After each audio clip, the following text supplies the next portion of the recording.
Hey everyone, Mike Trzynski with you again today. We are going to conclude the book of Numbers, and as time would allow, I want to break into some introductory comments on the book of Deuteronomy. So that's where we're going today. We left off last week talking about the tribes of Reuben, Gad, the half tribe of Manasseh, how they worked a deal out with Moses to settle on the other side of the Jordan, not crossing into the promised land. Moses negotiates with them, basically tells them you need to go in and fight the battles that your brothers are going to fight as well. Then you can settle on the other side of the Jordan. So that's what they do. I want to pick up in chapter 33, just a few things to conclude Numbers. We have a review, kind of like the itinerary, all the way from Egypt in the beginning, coming out of bondage from Pharaoh and all of that to the present day, the Jordan River. So it's kind of a summary and a conclusion of the whole wilderness period. And it's looking ahead to the conditions that the sons of Israel are going to encounter in the promised land. Remember, Israel began as 12 sons. It was a family, the sons of Jacob. And as they procreated, kids, children, all of a sudden they're tribes now, the 12 tribes of Israel. And what we have is them right on the brink of entering into the promised land, Canaan, the ancient name of Israel. So these tribes are going to receive land eventually, and their inheritance, the allotments of land are going to be in proportion to their population. Look at Numbers 33 and verse 51 and onward. I'm going to read these. Speak to the sons of Israel and say to them, this is God speaking, when you cross over the Jordan into the land of Canaan, then you shall drive out all the inhabitants of the land from before you, and destroy all their figured stones, destroy all their molten images, and demolish all their high places. And you shall take possession, possess the land, and live in it, for I have given the land to you to possess it. You shall inherit the land by lot, according to your families. This is the population thing. To the larger you shall give more inheritance, to the smaller you shall give less inheritance. And we said Judah was the most populous of the tribes, Benjamin the least. Wherever the lot falls to anyone, that shall be his. You shall inherit according to the tribes of your fathers. Now, some people think, why did these nations have to be dispossessed, if you will? Why couldn't Israel just proselytize them into the covenant of God? You've got to remember, these people in the lands that Israel was going to go in were wicked, evil people. They were demonic, they were satanic. They were the ones that would throw their kids into the fire, the gods of Moloch, among others. They were not to be reasoned with. They weren't going to listen to any rationalism. They had to be dealt with in this manner. Because if Israel allowed them to stay within the confines of their neighboring territories, they would have been enticed, seduced by them to follow their gods. Eventually, that's exactly what happened. But for right now, the mandate is go in and possess the land and drive these enemies out. And then look at verse 55. Here's an interesting verse, chapter 33. But if you do not drive out the inhabitants of the land from before you, then it shall come about that those whom you let remain of them will become as pricks in your eyes, as thorns in your sides, and they will trouble you in the land in which you live. And as I plan to do to them, so will I do to you. Talk about prophetic. That's exactly what happened. But for now, the mandate is go in, possess the land, drive them out. They are not to stay with you. So in chapters 35, we have the Levites who were not given any land. They were, for the most part, priests. Not all Levites were priests, but they were dispersed throughout the land to teach the law, offer sacrifices, take care of the tabernacle, some of these things, their duties. So they were not given any allotment of the land, but they were given, here's an interesting thing, cities of refuge in verse 6 of 35. Cities which you shall give to the Levites shall be 6 cities of refuge, which you shall give for the manslayer to flee to. In addition to them, you'll give 42 cities. Now, what was this? Say you were out in the woods, you're cutting wood with an axe, the axe head flies off, it was loose, hits somebody in the head, kills them. Involuntary manslaughter.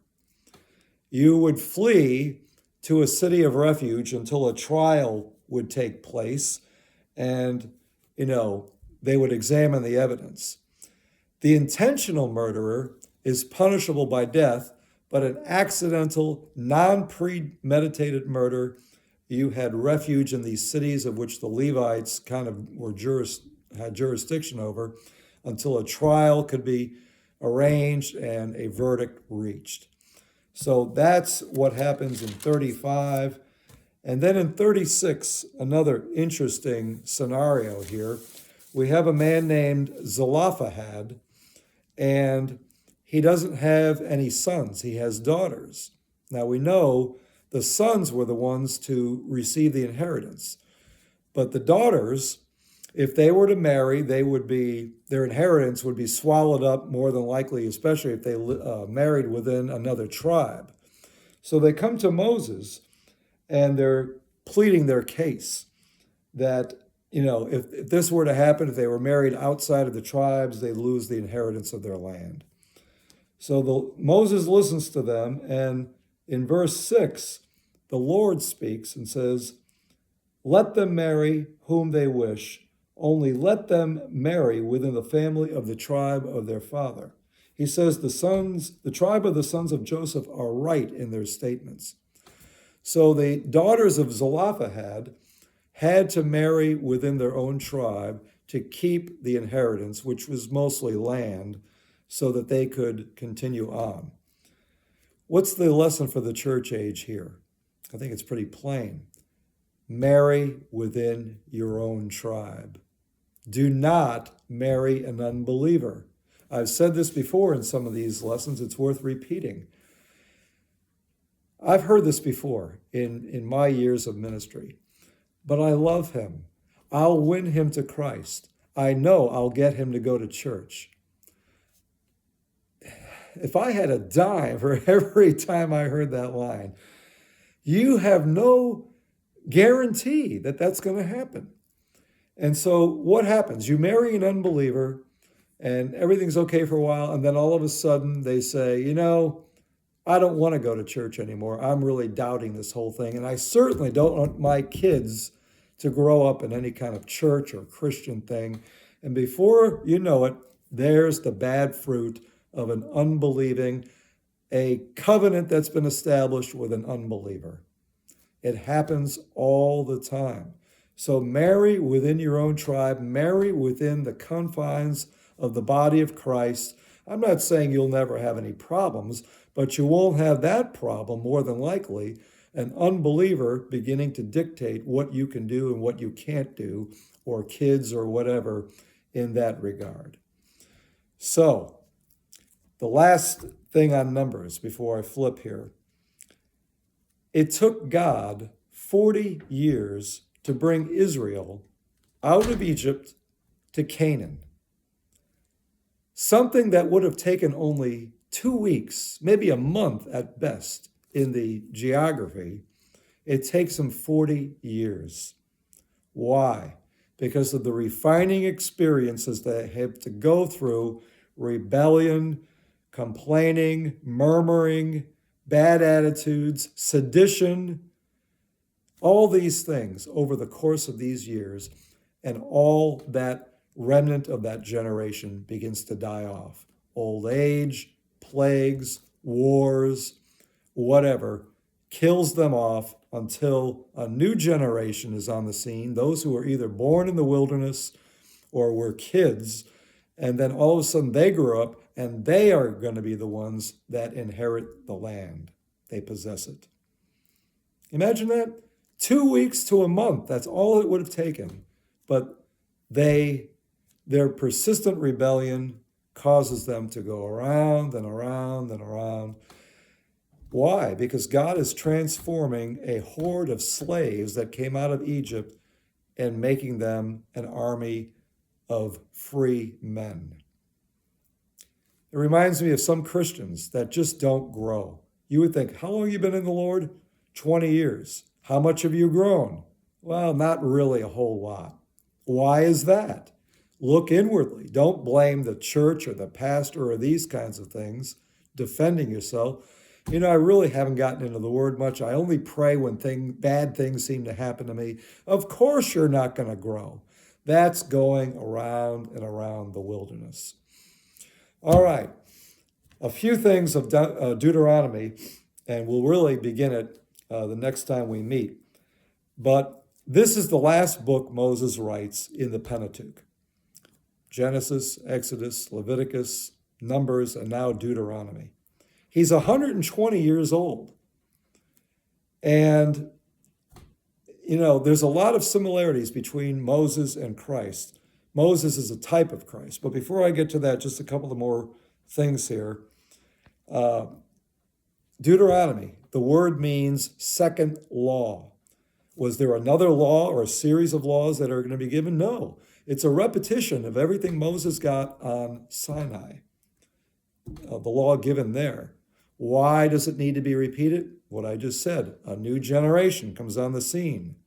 They haven't understood it, having not been born or children. So now it's going to be repeated over. So the covenant that God has established with Israel is going to be confirmed to them as well, so they will be prepared to go in and possess the land, the promised land. Deuteronomy is also called the Words. It's a prophetic book. In chapter 18, Moses says, pray that the Lord will raise up a prophet like me. There's other references to that as well. The key word in the book is remember. Remember, remember, remember. Why? Because we tend to forget. And God did not want Israel to forget the lessons that they learned through the wilderness, hard things. Remember them, write them down. That's why we should journal, because we remember when we write things down what God did for us previous years or whatever, and we can go back and look and say, gee, I'm in the same place now as I was then. What happened? You've got a written record of it. It helps. I've been doing this for many, many years. So, Deuteronomy. Other things. Saying grace with meals, right here in Deuteronomy. There are 80 New Testament references to this book in the New Testament, Deuteronomy. The most famous one probably being, man shall not live by bread alone, but by every word that proceeds out of the mouth of God. Jesus speaking, quoting Deuteronomy. The heart of God is revealed in Deuteronomy. The love in chapter 23:5, it says, because the Lord your God loves you. The previous generation, there was chastisement, punishment, discipline, all these things. These new generation of Israelites needed to know that God loved them. Hear, O Israel, the Lord your God is one Lord. You shall love the Lord your God with all your heart, soul, mind, and strength. The Lord wanted to confirm his love to them as well. So that is basically some introductory comments on Deuteronomy. Now let me just give you the parallels of Moses and Jesus. Both of them were almost killed at birth. Remember Moses? They had to put him in the Nile in those basket there because there was a mandate to kill all the Israelite babies from Pharaoh. Jesus' life was attempted at his birth as well. Herod, knowing that a Messiah king was going to be born, sends out his soldiers to kill all babies. I think it was 2 years old and to the babies, to eliminate any threat of his kingdom. We see the rejection of Moses. Remember, the Israelites are fighting and he goes and he says, brethren, your brothers, why are you fighting? And one of them says, are you going to kill us or me the way you did the Egyptian yesterday? They rejected Moses' leadership. Christ in John chapter 1, they rejected him as well. But as many as received him, to them he gave the right to become sons of God. But there was people who rejected him. I would think probably more than had accepted him in his earthly ministry. Moses took a Gentile bride, the Ethiopian woman. Miriam and Aaron had a hard time with that. Jesus takes a Gentile bride, us, as the bride of Christ. We see Moses called of God to redeem Israel. Jesus is also called to redeem Israel. In fact, he tells his early disciples, don't go to the lost sheep, go to the lost sheep of the house of Israel. Don't go to foreigners yet. So that's what they do. Fifthly, Israel is fed with manna in the wilderness. Moses being the principal person there, the orchestrator of that. Bread. Christ is called the bread of life, and we eat of him. John chapter 10, among other references. Moses fasted on the Mount Sinai 40 days and nights. Jesus in the wilderness, mountainous region, fasting 40 days, 40 nights, being tempted by the devil. Moses on the mount, his face shone like glory. The Shekinah was all over him when he came down. The children of Israel couldn't even look at him. They put a veil over his face, so they couldn't look at him. They had to look away. Jesus on the Mount of Transfiguration with Peter, James, and John become dazzling white, his clothing, because the light of the Shekinah of God the Father was upon him. And of course, the disciples want to make tabernacles for him, and the voice comes out of heaven, this is my son, listen to him.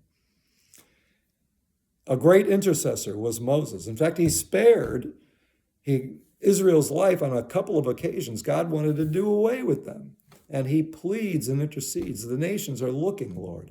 Don't kill them off. They'll say he led them out of Egypt just to kill them in the wilderness. Christ is a great intercessor. Hebrews 7. He always lives to make intercession for us, even in his earthly ministry. Peter, I have prayed for you that your faith would not fail, among other references. 9, Moses was meek. In fact, it said he was the most humble man on the face of the earth. Meek is not weak. Christ was meek as well. Humility, being humble. And then lastly, we talked about this last week, the raising up of the brazen serpent. When the fiery serpents infested the camp of Israel and they bit them because of their rebellion and complaining, Moses was told, make a bronze serpent, a pole, and put the serpent up on the pole. And whenever anyone is bit, they look to it, they will be healed. We said Christ is lifted up on a pole, the cross. And in the atonement, there is, by his stripes, we are healed. So we see a lot of parallelisms between Moses and Jesus, Moses being a type of Christ. I would say 3 principal people in the Old Testament, beyond any others, are Abraham, Moses, and David. Moses, certainly unique, all these things that I've said and more. So that concludes Numbers, and it breaks you into Deuteronomy a little bit. I'm going to be out of town next week, but 2 weeks from today, we'll be back and we'll start in Deuteronomy chapter 1. Okay, God bless. Hope you have a great weekend.